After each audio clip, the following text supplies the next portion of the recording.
Hello guys, welcome back to our channel. So మనం ఈరోజు ఈ వీడియోలో చూసుకున్నట్లయితే మనం కామెంట్స్ గురించి అయితే డిస్కస్ చేయబోతున్నాము. సో పైథాన్లో కామెంట్స్ అనేవి ఎన్ని టైప్స్ ఉంటాయి, సో అవి ఎందుకు యూజ్ చేస్తాము, అండ్ ఇక్కడ మనం చూసుకున్నట్లయితే కొన్ని పాయింట్స్ అయితే రాయడం జరిగింది. ఎక్కువ పాయింట్స్ అయితే రాయలేదు, కొన్ని పాయింట్స్ అయితే రాశాను. దాన్ని బేస్ చేసుకొని మీకు రియల్ టైంలో మనం అది ఎలా యూజ్ చేస్తాం అనేది ఎక్స్ప్లెయిన్ చేస్తాను. అండ్ ఫస్ట్ ఇక్కడ మనం చూసుకున్నట్లయితే కామెంట్ అనేది మనం ఎందుకు యూజ్ చేస్తాం మెయిన్లీ. సో కామెంట్ అనేది మనం ఒక రీడబిలిటీ కోసం యూజ్ చేస్తాం.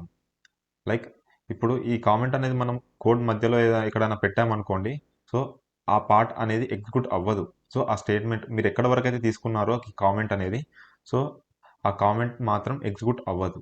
అండ్ ఇక్కడ చూసుకున్నట్లయితే కోడ్ ఎక్స్ప్లెనేషన్ ఫస్ట్ థింగ్ నేను రాసిన పాయింట్. సో కోడ్ ఎక్స్ప్లెనేషన్ అంటే ఏంటి అంటే, ఇప్పుడు మీరు ఒక కోడ్ అనేది రాశారు పైథాన్లో. ఆ కోడ్ అనేది అవతల వాళ్ళకి అర్థం అవ్వాలి.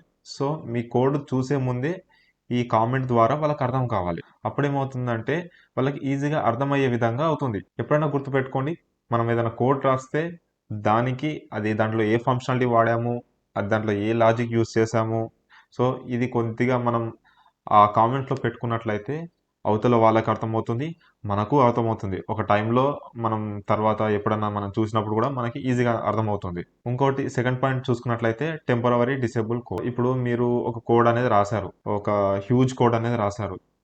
సో అప్పుడు ఏమవుతుంది, సో దాంట్లో మీకు పర్టికులర్గా కొన్ని ఎర్రర్స్ అనేవి వస్తున్నాయి. ఒక స్పెసిఫిక్ ఫంక్షన్లో కానివ్వచ్చు, ఏదైనా మెథడ్ ద్వారా కానివ్వచ్చు, కొన్ని ఎర్రర్స్ అనేవి వస్తున్నాయి. అది మీరు రెక్టిఫై చేశారు. ఆ ఎర్రర్ దానివల్ల వస్తుందా లేదా అనేది మీకు కొంచెం ఐడియా అనేది ఉంటుంది. సో అప్పుడు మీరు ఏం చేస్తారంటే ఆ లైన్ అనేది తీసేసి దాని ప్లేస్లో వేరే రీప్లేస్ చేయడానికి ట్రై చేస్తారు. అలా చేయకుండా ఆ ఏ పర్టికులర్ ఏదైతే ఎర్రర్ వస్తుందో ఆ స్టేట్మెంట్ అనేది మీరు కామెంట్లో పెట్టి మీరు వేరే కోడ్ అనేది రాశారనుకోండి, అంటే వేరే ఒక 2-3 లైన్స్ కోడ్ రాశారనుకోండి, దాని తర్వాత ఏ లాజిక్ అనుకుంటున్నారో ఆ లాజిక్ తోటి అప్పుడు ఏమవుతుంది, సో అది ఎగ్జిక్యూట్ అయితే ఓకే. ఒకవేళ అది కూడా వర్క్ అవ్వకపోతే మళ్ళీ మీరు ఈజీగా బ్యాక్ వెళ్ళిపోవచ్చు ఈ కామెంట్స్ అనేది తీసేసి.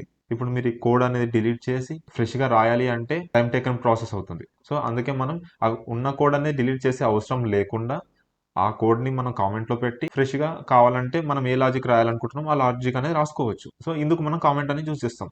అండ్ ఇంకోటి థర్డ్ వన్ వచ్చేసి, సో ఈ థర్డ్ పాయింట్ అనేది నేను కంప్లీట్గా ఒక రియల్ టైమ్ ఎగ్జాంపుల్ తోటి నేను చెప్తాను. నార్మల్గా మీకు ఇంకా ఈజీగా అర్థమవుతుంది.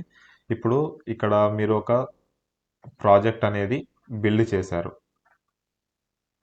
ఒక 1000 లైన్స్ తోటి మీరు ప్రాజెక్ట్ అనేది బిల్డ్ చేయడం జరిగింది. మీరు ఒక 1 మంత్ తర్వాత ఆ ప్రాజెక్ట్ అనేది మీరు ఓపెన్ చేశారు సమ్ మాడిఫికేషన్స్ కోసం. అంటే పర్టికులర్గా ఈ పార్ట్ అనేది నేను మాడిఫై చేయాలనుకుంటున్నాను, ఇంకా అడ్వాన్స్గా చేయాలనుకుంటున్నాను, కొత్తగా యాడ్ చేయాలనుకుంటున్నాను. సో ఈ థాట్ తోటి మీరు ప్రాజెక్ట్ అనేది ఓపెన్ చేశారు, కోడ్ అనేది ఓపెన్ చేశారు. అప్పుడు మీరు ఏం చేస్తారు, సో మీకు అప్పుడు ఆ కోడ్ అనేది అర్థం అవ్వదు. జనరల్గా చెప్పాలంటే అది ఏ డెవలపర్స్ అయినా అందరికీ అంతే. సో వాళ్ళు రాసిన కోడ్ అయినా సరే వాళ్ళకి అర్థం కావడానికి కొద్దిగా టైం తీసుకుంటుంది. అయితే అక్కడ ఏమవుతుంది, టైం అనేది చాలా వేస్ట్ అవుతుంది. సో అలా టైం వేస్ట్ అవ్వద్దు అంటే మనం ఏం చేయాలి, మనం ఎక్కడెక్కడ ఏం యూజ్ చేసాము, ఏ మెథడ్ యూజ్ చేసాము, ఏ ఫంక్షనల్ యూజ్ చేసాము, అది ఎందుకు అక్కడ యూజ్ చేసాము అనేది మనం ప్రతి ఒక్క ఫీచర్ దగ్గర కానివ్వచ్చు, లేదంటే మెథడ్స్ దగ్గర, ఫంక్షన్స్ దగ్గర, సో అది ఎందుకు యూజ్ చేసాము అనేది ఒక చిన్న డిస్క్రిప్షన్ లాగా ఎక్స్ప్లెనేషన్ ఆడ మనం ఇస్తే మనకు ఆ కోడ్ అనేది ఈజీగా ఫైండ్ అవుట్ చేయగలుగుతాము. అండ్ ఈజీగా మనం దాన్ని మాడిఫై చేయగలుగుతాము. కోడ్ చెక్ చేస్తే ఏంటంటే టైం ఎక్కువ తీసుకుంటుంది. కామెంట్ చదివితే ఏంటంటే టైం అనేది చాలా తక్కువ తీసుకుంటుంది. సో అక్కడ మనం కామెంట్స్ అలా ఆ విధంగా యూజ్ చేయొచ్చు. అండ్ ఈ కామెంట్స్లో మనకి మేజర్గా 2 టైప్స్ ఉంటాయి. సో ఫస్ట్ వచ్చేసి మనకి single line comment and second వచ్చేసి మనకి multi line comment. So single line comment మనం ఎక్కడ యూజ్ చేస్తాం, మల్టీ లైన్ కామెంట్ ఎక్కడ యూజ్ చేస్తాం. మరి సింగిల్ లైన్ కామెంట్ అనేది ఎక్కడ యూజ్ చేస్తాము అంటే, మనకి కామెంట్ అనేది చాలా చిన్నగా ఉంది. సో 1 లైన్లో సరిపోతుంది. సో మనకి మల్టిపుల్ లైన్స్ అయితే లేదు, 2 లైన్స్ 3 లైన్స్ అలా లేదు, ఒక లైన్ కామెంట్ ఉంది. సో అక్కడ మనం ఈ యాష్ అనే సింబల్ తోటి మనం ఈ సింగిల్ లైన్ కామెంట్ అనేది యూజ్ చేయొచ్చు.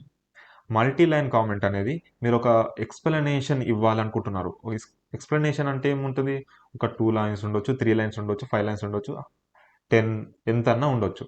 సో అప్పుడు మీరు ఎక్స్ప్లెనేషన్ ముందు ఈ ట్రిపుల్ కోట్స్ అనేవి మీరు యూజ్ చేస్తే, ఎక్స్ప్లెనేషన్ తర్వాత అదే ట్రిపుల్ కోట్స్ తోటి క్లోజ్ చేసినట్లయితే, సో అప్పుడు ఏమవుతుందంటే అది మల్టీ లైన్ కామెంట్ అవుతుంది. సింగిల్ లైన్ అనేది మనం యాష్ తోటి యూజ్ చేస్తాం, మల్టీ లైన్ అనేది ఏమంటే మనం ట్రిపుల్ కోట్స్ తోటి యూజ్ చేస్తాం. సో ఇది నేను ప్రాక్టికల్గా చెప్తాను మీకు విఎస్ కోడ్లో. సో గైస్ ఇక్కడ మనం చూసుకున్నట్లయితే మనం విఎస్ కోడ్ అనేది ఓపెన్ చేయడం జరిగింది. ఇక్కడ నేను ఫస్ట్ థింగ్ ఒక కోడ్ అనేది రాస్తాను. ఏదైనా చిన్న కోడ్ రాస్తాను, పెద్దగా ఏం రాయను, ఎందుకంటే వీడియో లెంత్ అనేది కూడా చాలా పెరిగిపోతుంది. ఇది చిన్న కాన్సెప్ట్ కాబట్టి చిన్న కోడ్ రాస్తాను. a = 10 అనేది తీసుకున్నాను అండ్ b = 20 తీసుకున్నాను. ఇక్కడ నేను ఏం చేస్తాను, print a plus b and ఇక్కడ ప్రింట్ a ఇంటూ b, ఇక్కడ print a divided by b. So ఈ విధంగా తీసుకున్నాను. దీంట్లో మనం కామెంట్స్ ఎలా యూజ్ చేస్తాం అనేది నేను చెప్తాను.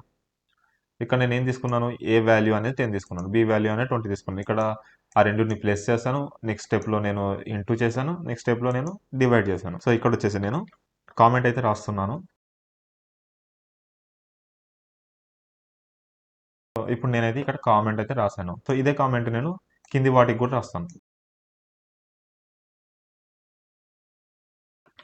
సో ఇక్కడ చూసుకున్నట్లయితే ఇక్కడ 4th లైన్ వచ్చేసి నేను ఏం చేశాను, అడిషన్ ఆపరేషన్ చేశాను. ఇక్కడ నేను దాన్ని ఎక్స్ప్లెయిన్ చేశాను. ఇక్కడ నేను అడిషన్ ఆపరేషన్ చేశాను అని కామెంట్లో, here adding the A value and B value. Second multiplication గురించి నేను ఎక్స్ప్లెయిన్ చేయడం జరిగింది.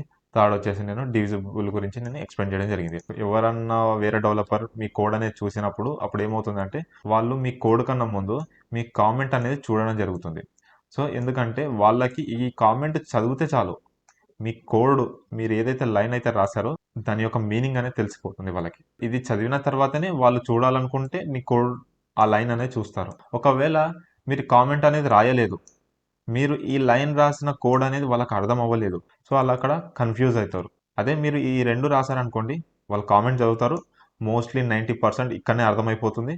దెన్ వాళ్ళు అప్పుడు ఏదైతే మీరు కోడ్ అయితే రాశారో ఆ కోడ్ అనేది చదవడం జరుగుతుంది. అండ్ మనం మల్టీ లైన్ కామెంట్స్ అనేది ఎలా రాయాలి అని అంటే సింపుల్ గైస్, ఇక్కడ మీరు ట్రిపుల్ కోట్స్ అనేది తీసుకొని ఇక్కడ మీరు ఏదన్నా మీరు రాయొచ్చు. ఈ స్టార్టింగ్ అండ్ ఎండింగ్ మధ్యలో ఏదన్నా రాయొచ్చు. మీరు పారాగ్రాఫ్ లాగా ఒక ఎక్స్ప్లెనేషన్ కూడా రాయొచ్చు. ఇక్కడ మీరు ఏం రాసినా అది కామెంట్స్ కిందకే వస్తుంది. సో మీరు మల్టిపుల్ లైన్స్ రాసుకోవచ్చు. కాకపోతే మీరు హ్యాష్ యూజ్ చేస్తున్నారంటే అది సింగిల్ లైన్ కామెంట్ అవుతుంది. ఇక్కడ మీరు ఏది యూజ్ చేసినా మల్టిపుల్ లైన్ కామెంట్ అవుతుంది. ఇప్పుడు సపోజ్ నేను ఇదే కామెంట్ తీసుకెళ్ళి నేను ఎండింగ్లో అనేది పెడతాను. సో ఇక్కడ ఏమైంది, ఇక్కడ ఉన్న లైన్స్ అన్ని కామెంట్లోకి వెళ్ళిపోయాయి. సో ఏది ఎగ్జిక్యూట్ అవ్వదు. ఇప్పుడు నేను రన్ చేస్తాను చూడండి, ఏమైనా ఎగ్జిక్యూట్ అయిందా, ఏమైనా ప్రింట్ అయిందా, ఏం అవ్వలేదు. ఈ రెండు ఎగ్జిక్యూట్ అవుతాయి, ఎందుకంటే a = 10 b = 20. సో ఈ రెండు అయిపోతాయి, ఇక్కడికి అయిపోతుంది కోడ్ అనేది. మీరు ఇక్కడ కామెంట్ పెట్టారు కాబట్టి సో ఇక్కడ మీకు ఏం అనేది ఎగ్జిక్యూట్ అవ్వదు. సో ఇప్పుడు నేను కామెంట్ అనేది తీసేస్తాను. ఇప్పుడు రన్ చేస్తున్నాను. రన్ చేస్తే a + b 30 వచ్చింది, a × b 200 వచ్చింది, a డివైడెడ్ బై 3 0.5 వాల్యూ అనేది వచ్చింది. ఇవి కూడా ఎగ్జిక్యూట్ అవ్వలేదు. చూసారా, అంటే ఎక్కడైతే కామెంట్ మనం యూజ్ చేస్తామో ఆ పార్ట్ మాత్రం అది స్కిప్ చేసేస్తుంది. సో అది ఒక కోడ్ లాగా కన్సిడర్ చేయదు, అది ఒక ఎక్స్ప్లెనేషన్ లాగా. సో వీళ్ళు ఒక అర్థం చేసుకోవడానికి ఇది రాశారు అన్నట్టు అది కన్సిడర్ చేసి అది స్కిప్ చేసేస్తుంది, ఆ లైన్ అనేది ఎగ్జిక్యూట్ చేయదు. సో ఈ విధంగా మనం single line, multi line comment అనేది మనం యూజ్ చేయడం జరుగుతుంది. ఈ వీడియో కనుక మీకు నచ్చినట్లయితే తప్పకుండా ఈ వీడియోకి లైక్ చేసి రిమైనింగ్ పీపుల్స్కి అనేది షేర్ చేయండి. అండ్ మరిన్ని ఇలాంటి వీడియోస్ కోసం మన ఛానల్ని తప్పకుండా సబ్స్క్రైబ్ అయితే చేసుకోండి గైస్. సో మీకు ఇంకేమైనా డౌట్స్ ఏమైనా ఉన్నట్లయితే, లైక్ ఏమైనా కోడింగ్ గురించి కానివ్వచ్చు, ఇంకేమైనా కాన్సెప్ట్ గురించి కానివ్వచ్చు, ఏమైనా డౌట్ ఏమైనా ఉంటే సో అది నాకు కింద కామెంట్ సెక్షన్లో చెప్పినట్లయితే నేను దాని గురించి వీడియో అనేది చేయడం జరుగుతుంది. సో ఇన్ కేస్ కొద్దిగా లేట్ అయినా సరే దాని గురించి తప్పకుండా వీడియో చేస్తాను. సో మీరు ఏ లాంగ్వేజ్ అనేది నేర్చుకోవాలనుకుంటున్నారు అనేది కూడా నాకు కింద కామెంట్ సెక్షన్లో చెప్పండి. సో దాని ద్వారా నేను ఆఫ్టర్ పైథాన్ నేను చేయడానికి ట్రై చేస్తాను. Thank you for watching. Next వీడియోలో మళ్ళీ కలుద్దాం. Don't forget to subscribe.